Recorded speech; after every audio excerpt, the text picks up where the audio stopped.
Hello friends, welcome to Lachi kitchen world. ఇవాళ ఎండు రొయ్యి పొట్టు, వంకాయ, మునక్కాయ, మామిడికాయ కూర వండుకుందామండి. ముందుగా రొయ్యి పొట్టు అలా శుభ్రంగా ఏరిపించేసుకోవాలండి. దాంట్లో రొయ్యి తలకాయలని చిన్న చిన్న చేపలు అవి ఉంటాయండి. చూసారు అదిగోండి, చిన్న చేపలు ఉంటాయి. అవి ఏంటంటే ఏపినప్పుడు స్మెల్ బాగోదండి. అవన్నీ శుభ్రంగా ఏరిపించేసుకొని నీట్గా ఒక్కొక్కటి అలా ఏరిపించుకోవాలి. గవ్వలు, శంకులు కూడా ఉంటాయండి, అందుకే ఏరిపించేసుకోవాలి. జ్యూస్ భయపడకండి, అది నాన్ వెజ్ మూకుడు. అది అందులో నాన్ వెజే వండుతాము. ఎందుకంటే రొయ్యి పొట్టు శుభ్రంగా ఇలాగా వేపేసుకోవాలండి. ఎర్రగా వచ్చేలాగా వేపేసుకోవాలి. వేపేసుకొని పక్కకు తీసేసుకోవాలండి. స్టవ్ సిమ్లో పెట్టుకొని వేపుకోవాలండి. అలా ఎర్రగా వేపేసుకొని మనకు నీట్గా సన్న మంట మీద వేపుకోవాలి. అప్పుడే ఇరిపోస్తుందండి. హైలో పెట్టామంటే మాడిపోద్ది, స్మెల్ బాగోదండి. అలా ఒక ప్లేట్లో తీసుకొని శుభ్రంగా చెరిగేసుకోవాలండి. చెరగడం అంటే తెలుసు కదా, అలా చెరిగేసుకున్నాం అనుకోండి మనకు డ్రై మీదే ఉంటుంది కాబట్టి ఏమన్నా ఇసుకున్నా ఏమన్నా ఉన్న వేస్టేజ్ ఉన్నా వచ్చేస్తుంది, నీట్గా వచ్చేస్తుంది. కానీ ఒక పేపర్ కానీ వేసుకొని చెరుక్కుంటే అండి మనకు వేస్టేజ్ అలా తీసేయచ్చు. ఒకవేళ గమ్మున రొయ్యి పొట్టు కింద పడినా తీసుకోవడానికి ఉంటుంది. అదే కింద చెరుక్కున్నాం అనుకోండి మనకు తీసుకోవడానికి ఉండదు కదా, అందుకనేసి. చూసారా అదిగోండి, అలా వేస్టేజ్ వచ్చేస్తుంది. అది మనకు ఉడికినప్పుడు కసకసగా ఉంటుందండి. అదేంటి వాటాలు పెట్టారు అనుకుంటున్నారా? ఎందుకో మళ్ళీ చెప్తాను. ఇదిగోండి, ఒకటేమో రొయ్యి పొట్టు పొడి కొడతాను, ఒకటేమో రొయ్యలు మామిడికాయ వంకాయ కూర చేస్తాను. అందువల్ల 2 భాగాలు చేసుకున్నానండి. ఒక వెడల్పు గిన్నె తీసుకొని అందులో ఈ రొయ్యి పొట్టు అంతా వేసేసి నీళ్ళు వేసుకొని శుభ్రంగా ఇలా ఇలా అనుకుంటా కడుక్కోవాలండి. మనం నీట్గా ఎలా కడుక్కోవాలి చూపిస్తాను చూడండి. ఒక 2-3 సార్లు కడుక్కోవాలండి, ఎందుకంటే ఇసుక ఉంటుంది దాంట్లో. మాకు మళ్ళీ చూపిస్తాను చూడండి. అది కూడా 2-3 సార్లు శుభ్రంగా చేతిలో ఇలా అన్నట్టుగా కడుక్కుంటే మనకు ఇసుక అంతా కిందకి దిగిపోద్దండి. అప్పుడు నీట్గా శుభ్రంగా వచ్చేస్తుంది, మనకు ఫ్రెష్గా ఉంటుందండి రొయ్యి పొట్టు కూడాను. మనం రొయ్యి పొట్టు ఎంత శుభ్రం చేసుకుంటే అండి అంత బాగుంటుంది కూర, మంచి వాసన వస్తుంది. చూసారు అది కూడా 2-3 సార్లు శుభ్రంగా కడుక్కొని ఒక గిన్నెలో తీసుకోండి. పైన ఇలా ఎలా అనుకుంటా పైన తీసుకోవాలండి. అలాగా పైన చూసారు అది అలాగా శుభ్రం చేసేసుకున్న తర్వాత అప్పుడు చెప్తానండి ఎలా కూర వండుకోవాలి. గిన్నెలోకి తీసుకున్న తర్వాత చూపిస్తాను చూడండి, వేస్టేజ్ ఎంత వచ్చిందో, అడుగున ఇసుక ఎంత ఉంటుందో. ఇసుక చూడండి అలాగే వచ్చిందో. అదిగోండి చూపిస్తాను చూడండి. నల్లగా ఉంది చూడండి సముద్రం ఇసుక. అలా సముద్రం ఇసుక నల్లగా అలాగ ఉంటుందండి. అదంతా కూరలోకి వెళ్ళిందంటే పాడైపోద్ది కదా. ఇప్పుడు రొయ్యి పొట్టు చూడండి ఎంత తెల్లగా వచ్చేసిందో. శుభ్రం కడిగేసుకున్నాం కదా, తెల్లగా వచ్చేసింది. ఇప్పుడు కూర చేసుకుందాం. ముందుగా కాయగూరలన్నీ తరిగేసుకుంటామండి. ములక్కాడ, ఉల్లిపాయలు, టమాటాలు, మామిడికాయ, వంకాయ తరగలేదండి, ఎందుకంటే నల్లగా వచ్చేస్తాయి. అందుకని కూర చేసేటప్పుడు తరుగుతామని వంకాయలు తరగలేదండి. వంకాయలు అవన్నీ శుభ్రం చేసేసుకున్నాం కదా, రొయ్యి పొట్టు కడిగేసుకున్నాం, కాయగూరలు అన్నీ తరిగేసుకున్నాం కాబట్టి రొయ్యి పొట్టు కడగడం అండి కొంచెం పని అనిపిస్తుంది. కొరవంతా మామూలుగా మనం ఎలా వంట చేసుకుంటాం అలాగే అండి. స్టవ్ వెలిగించుకొని ఇప్పుడు ఒక మూకుడు పెట్టేసుకుందామండి.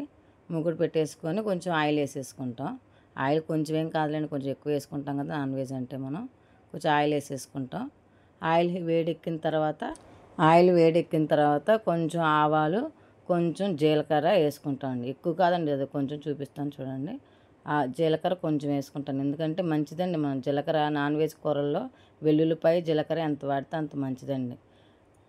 అలాగని మళ్ళీ ఎక్కువ వేసుకున్నా కూడా చేదు వచ్చేస్తుంది. కొంచెం వేసి కూరకు తగినట్టుగా కొంచెం జీలకర్ర ఆవాలు వేసుకొని కొంచెం చిట్టుపట్లు ఆడిన తర్వాత, నాన్ వెజ్ కూరలకు వస్తే నాకు జీలకర్ర, వెల్లుల్లిపాయలు, కరివేపాకు, టమాటా ఎక్కువ ఉండాలండి.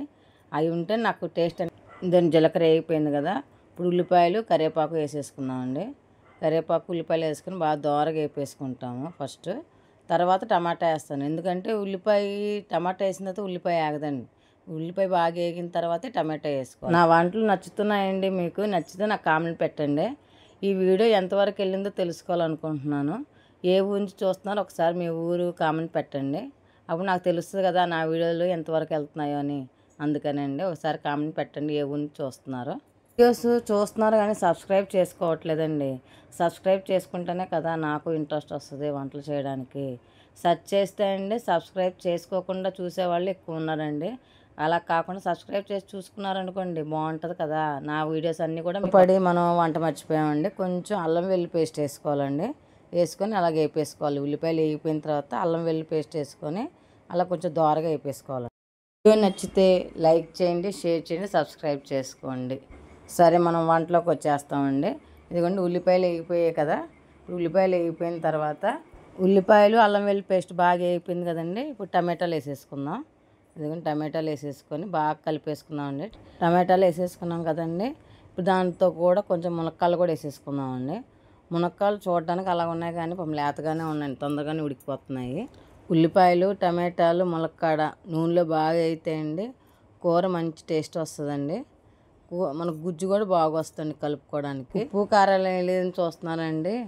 ముందుగా వేసేసుకున్నాం అనుకోండి అడుగంటే వస్తుంది. కారం, పసుపు, ఉప్పు ఏమో నీళ్ళు వచ్చేస్తాయండి. ములక్కాడ, టమాటా ఏగదండి బేగా. అందుకనేసి కొంచెం వేగిన తర్వాత అప్పుడు వేసుకుంటామండి ఉప్పు, పసుపు, కారం. అప్పుడు వేసుకుంటే మనకు ఇవన్నీ బాగా ఉడికిపోతాయి.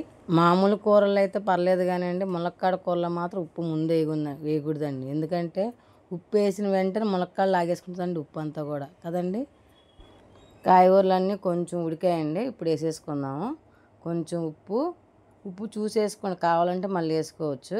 నేను ఉప్పు మాత్రం కొంచెం కొంచెం వేసుకుంటానండి, మళ్ళీ ఎక్కువైతే తీయలేం కదా. అందుకనేసి కొంచెం ఉప్పు, కొంచెం పసుపు, కారం మాత్రం కొంచెం పడుతుందండి. ఎందుకంటే మామిడికాయ వేస్తాం కదా, అందులో నాన్ వెజ్ కూరకి కొంచెం కారం ఉంటేనే బాగుంటుంది. 1.5 స్పూన్ దాకా కారం వేసుకోవచ్చండి.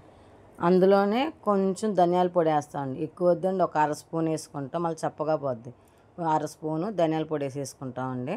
వేసుకొని ఇప్పుడు ఉప్పు, పసుపు, కారం అన్నీ వేసేసాం కదండి. ఇప్పుడు శుభ్రం కలిపేసుకొని నీట్గా కొంచెం కాసేపు అలా 5 నిమిషాలు ఒక సిమ్లో పెట్టేస్తామండి. తర్వాత వేసుకుందాం వంకాయలు. ఈ లోపల వంకాయలు తరిగేసుకుందామండి. వంకాయలు ముందుగా తరిగేసుకున్నాం అనుకోండి నల్లగా వచ్చేస్తాయి.